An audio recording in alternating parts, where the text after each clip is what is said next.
Anak Ibu, kita berjumpa lagi di pagi hari ini.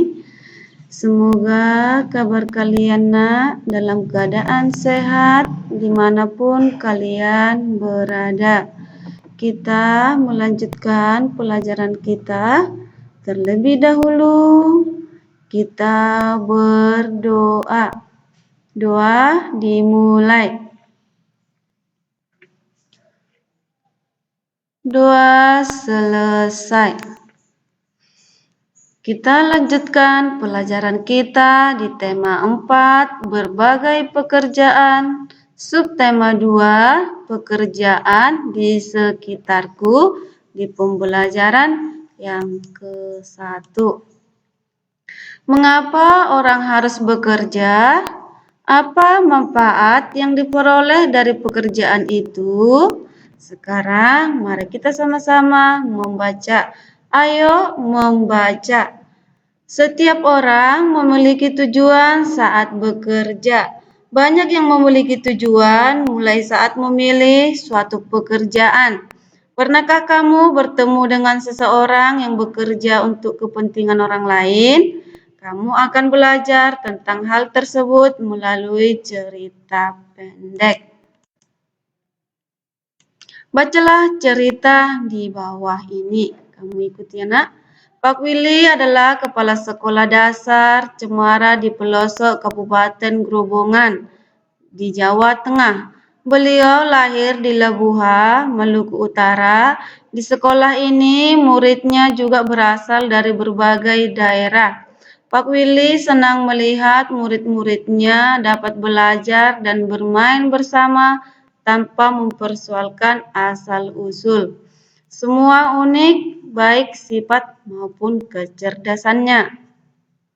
Sambil berpikir bagaimana memperoleh dana, Pak Willy mendaftarkan Sudin sebagai peserta lomba. Ia melatih Sudin setiap hari. Semakin dekat ke hari lomba, Pak Willy risau.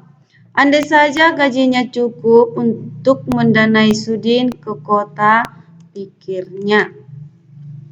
Hingga suatu sore terlintas ide di benaknya, dipandangnya kebun pisang di belakang sekolah. Hampir semua pohon sudah berubah dan siap panen. Esok paginya ia mengumpulkan guru, penjaga sekolah, serta murid kelas 4, kelas 5, dan kelas 6. Mereka bergotong royong memanen pisang.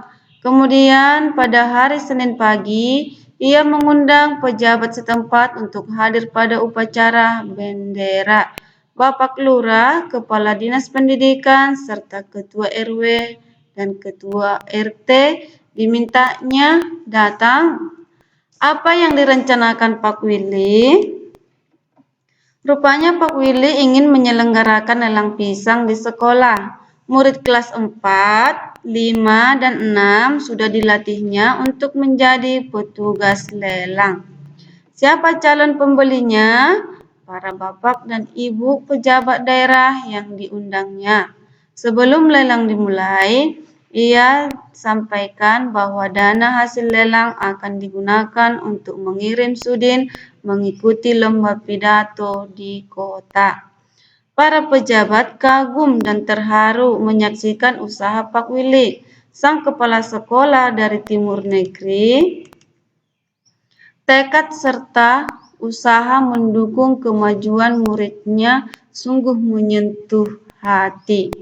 Dalam sekejap, pisang habis dilelang. Dana yang terkumpul lebih dari cukup untuk memberangkatkan Sudin.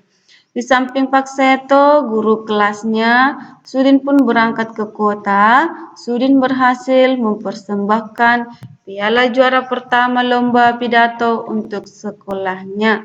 Tak sia-sia usaha Pak Willy dan seluruh warga sekolah. Itulah cerita pendek. Berdasarkan cerita di atas, jawablah pertanyaan berikut. Mari kita jawab sama-sama ya nak. Sebutkan tokoh-tokoh yang ada dalam cerita di atas. Yaitu ada Pak Willy, Sudin, Bapak Lurah, Pak Seto, siswa-siswi, kepala dinas pendidikan, serta ketua RW dan ketua RT. Yang kedua, apa yang diharapkan oleh Bapak Willy? Yaitu Pak Willy ingin Sudin memperoleh pengalaman berharga melalui lomba pidato yang sebentar lagi akan diadakan di tingkat nasional. Yang ketiga, mengapa Bapak Willy memiliki harapan tersebut? Agar Sudin seorang anak yang suka membaca, percaya diri, dan pandai berpidato memperoleh pengalamannya yang berharga melalui lomba pidato. Yang keempat, apa yang dilakukan Bapak Willy dan siswa di sekolahnya?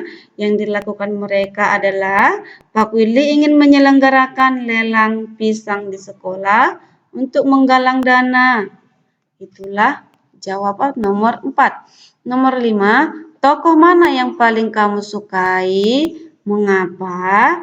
Yaitu Pak Willy tekad serta usaha mendukung kemajuan muridnya. Sungguh menyentuh hati.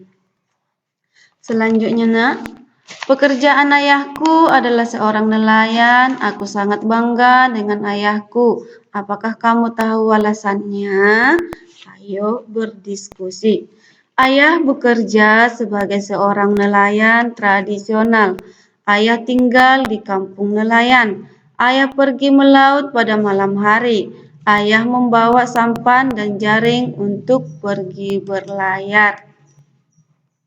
Saat berlayar, ayah harus menghadapi ombak dan badai di laut. Karena hanya menggunakan sampan, ayah tidak dapat pergi melaut terlalu jauh. Tangkapan ikan ayah kadang banyak, kadang sedikit. Semua bergantung pada cuaca.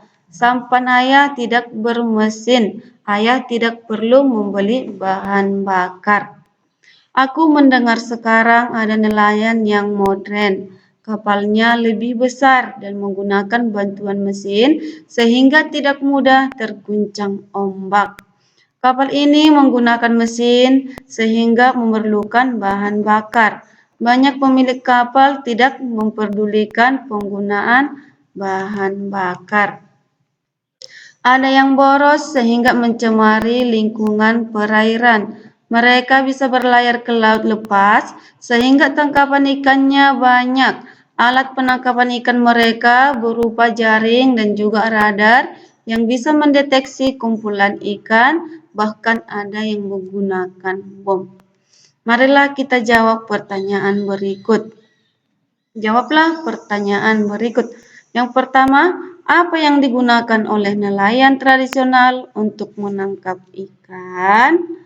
Yang digunakan yaitu mereka menggunakan sampan dan jaring untuk pergi berlayar. Yang kedua, apa yang digunakan oleh nelayan modern untuk menangkap ikan? Yaitu mereka menggunakan kapal besar yang menggunakan bahan bakar. Mereka berlayar ke laut lepas dan menangkap ikan dan radar pendeteksi ikan. Mereka juga menggunakan bom. Yang ketiga, tulislah persamaan dan perbedaan dari nelayan modern dan tradisional dalam diagram Venn berikut. Kamu perhatikan diagram Venn-nya, Nak, yaitu perbedaan nelayan tradisional dan nelayan modern. Nelayan tradisional yaitu menggunakan sampan, mencari ikan di daerah pantai, tenaga angin. Sedangkan nelayan modern yaitu menggunakan kapal, mencari ikan sampai tengah laut, dan tenaga mesin. Persamaan nelayan tradisional dan nelayan modern yaitu sama-sama mencari ikan. Itulah persamaan dan perbedaan nelayan modern dan nelayan tradisional. Nomor 4, menurutmu apa yang akan terjadi dengan laut jika semua nelayan menggunakan perahu besar dan perlengkapan modern? Yaitu, jika semua nelayan menggunakan perahu besar dan perlengkapan modern, maka persediaan ikan laut akan cepat habis dan laut menjadi tercemar. Yang kelima, Bagaimana seharusnya para nelayan mencari ikan supaya kelestarian ekosistem tetap terjaga? Yaitu sebaiknya nelayan menangkap ikan tidak pakai bom, racun, dan pukat harimau, tetapi menggunakan alat-alat penangkap ikan yang ramah lingkungan. Mari kita berdiskusi. Aku cukup sedih melihat sekarang ini banyak yang menangkap ikan dengan pukat harimau dan bahan peledak. Pukat harimau adalah jaring yang sangat besar yang dapat menjaring semua makhluk hidup di laut. Kamu perhatikannya, ada gambar yang ini pukat harimau dan yang ini bom ikan. Bom ikan adalah bahan peledak untuk menangkap ikan. Cara ini dapat menyebabkan hancurnya terumbu karang dan habitat ikan. Apakah kamu setuju dengan pengambilan ikan dengan cara di atas? Jelaskan apa akibat buruk yang akan terjadi jika pengambilan ikan menggunakan cara di atas. Ya jelas tidak setuju ya nak, karena akibat buruk yang ditimbulkan penggunaan bom dan pukat harimau adalah menyebabkan hancurnya terumbu karang yang menjadi habitat ikan. Penggunaan pukat harimau menyebabkan ikan-ikan kecil ikut terjaring sehingga kelangsungan hidup ikan terancam. Tahukah kamu bagaimana ikan bisa kita makan? Amati gambar berikut. Kamu perhatikan nak, ada gambar hasil tangkapan ikan dijual ke pedagang ikan di pelelang ikan. Dari tempat pelelang itulah ikan dikirim ke pasar dan dijual ke penjual ikan atau langsung ke konsumen. Penjual ikan dan konsumen wajib menjaga kebersihan pangan dengan cara mencuci ikan hingga bersih. Kamu perhatikan nah, ada gambarnya, yaitu penangkap ikan dijual ke pedagang dan ikan dilelangkan. Dari tempat pelelangan itulah ikan dikirim ke pasar untuk ke penjual ikan atau ke konsumen. Selanjutnya, kegiatan jual beli ada yang berupa barang dan pula ada yang berupa jasa. Kamu perhatikan ada pekerjaan yang menghasilkan barang. Pekerjaan yang menghasilkan barang adalah pekerjaan yang menghasilkan sesuatu barang yang bisa digunakan oleh barang lain, misalnya pembuat makanan, petani, nelayan, peternak, dan pengrajin. Kegiatan jual beli ada yang berupa barang dan ada pula yang berupa jasa. Kamu perhatikan, pekerjaan yang menghasilkan jasa. Pekerjaan yang menghasilkan jasa adalah suatu pekerjaan yang pelayanannya bisa dinikmati oleh orang lain.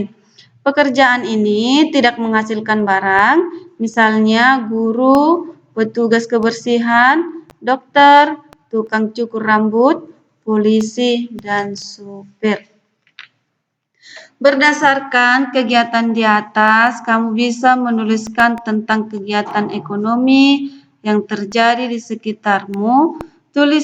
Tulisanmu harus memuat dengan jenis kegiatan ekonomi, lapangan pekerjaan, hasil dari setiap pekerjaan, dan penyebaran barang. Inilah sebagai PR-mu, kamu buat di buku PR-mu. Kita berjumpa lagi di hari Selasa. Demikianlah pembelajaran kita hari ini. Semoga video pembelajaran ini bermanfaat bagimu. Sekian dan terima kasih.